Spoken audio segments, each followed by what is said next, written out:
అందరికీ నమస్కారం. అంబేద్కర్ కోనసీమ జిల్లా అమలాపురంలో దళిత క్రైస్తవులకి ఎస్సీ హోదా కల్పించాలని కోరుతూ అక్కడ ఉన్నటువంటి క్రైస్తవ సంఘాలు జేఈసీగా ఏర్పడి శాంతియుత నిరసన ర్యాలీ నిర్వహించారు. ఈ కార్యక్రమంలో వేలాదిగా క్రైస్తవులు పాల్గొన్నారు. ఖచ్చితంగా క్రైస్తవులుగా ఉన్నటువంటి తమకు రక్షణ కల్పించాలని, ఎస్సీ హోదా కల్పించాలని చెప్పి ప్రభుత్వాన్ని డిమాండ్ చేశారు. ఇదే అంబేద్కర్ కోనసీమ జిల్లాకు సంబంధించి గత కొన్ని రోజుల క్రితం కొత్తపేట నియోజకవర్గం రావులపాలెంలో కూడా వేలాదిగా క్రైస్తవులు రోడ్ల మీదకి వచ్చి తమకు ఎస్సీ హోదా కల్పించాలని, క్రైస్తవులకు రక్షణ కల్పించాలని డిమాండ్ చేశారు. అలాగే ఇటీవల కాలంలో కాకినాడలో కూడా వేలాదిగా క్రైస్తవులు ర్యాలీ నిర్వహించడం జరిగింది. క్రమక్రమంగా క్రైస్తవులకి, దళితులుగా ఉన్నటువంటి వారికి, క్రైస్తవులైనటువంటి వారికి ఎస్సీ హోదా కల్పించాలనే డిమాండ్ అయితే పెరుగుతుంది. ముఖ్యంగా సుప్రీంకోర్టు పాస్టర్ చింతాడ ఆనందపాల్ అనేటువంటి వ్యక్తి వేసినటువంటి కేసులో ఆంధ్రప్రదేశ్ హైకోర్టు ఇచ్చినటువంటి తీర్పును సమర్థిస్తూ సుప్రీంకోర్టు చేసినటువంటి వ్యాఖ్యలు కావచ్చు, ఆ సందర్భంగా ఇచ్చినటువంటి తీర్పు కావచ్చు, దళితులుగా ఉన్నటువంటి వారికి అంటే క్రైస్తవులుగా మారినటువంటి దళితులకు రక్షణ కల్పించలేము, వారికి దళితులకు వర్తింపు చేసేటువంటి ఏ వసతులు కూడా వర్తించమని చెప్పి తీర్పు ఇచ్చిన తర్వాత ఒక్కసారిగా క్రైస్తవుల యొక్క రక్షణ అభద్రతా భావంలోకి నెట్టివేయబడింది.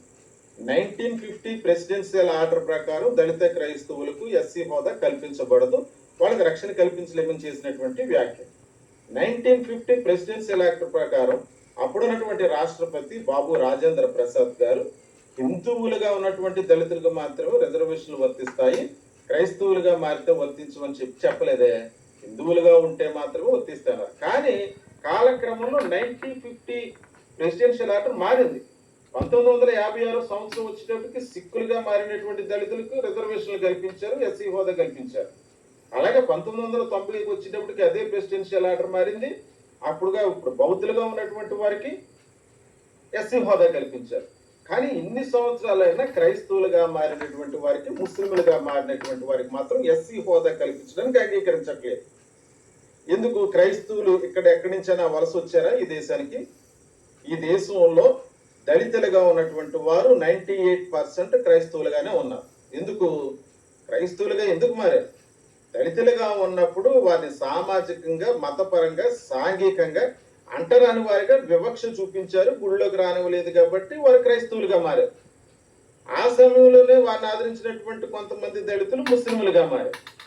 ఈ విషయంపై పురాతన కాలం నుంచి కూడా దళితులుగా మారినటువంటి వారికి ఎస్సీ హోదా కల్పించాలని చెప్పి పోరాటాలు జరుగుతూనే ఉన్నాయి. దీనికి సంబంధించి 2006లో జస్టిస్ రంగనాథ్ మిశ్రా కమిటీలు, ఆ తర్వాత వచ్చినటువంటి సచార్ కమిటీలు కూడా క్రైస్తవులుగా మారినటువంటి దళితులు ఆర్థికంగానే కాదు అన్ని రకాలుగా వెనకబడి ఉన్నారు, వారికి ఖచ్చితంగా ఎస్సీ హోదా కల్పించాలి. ఆర్టికల్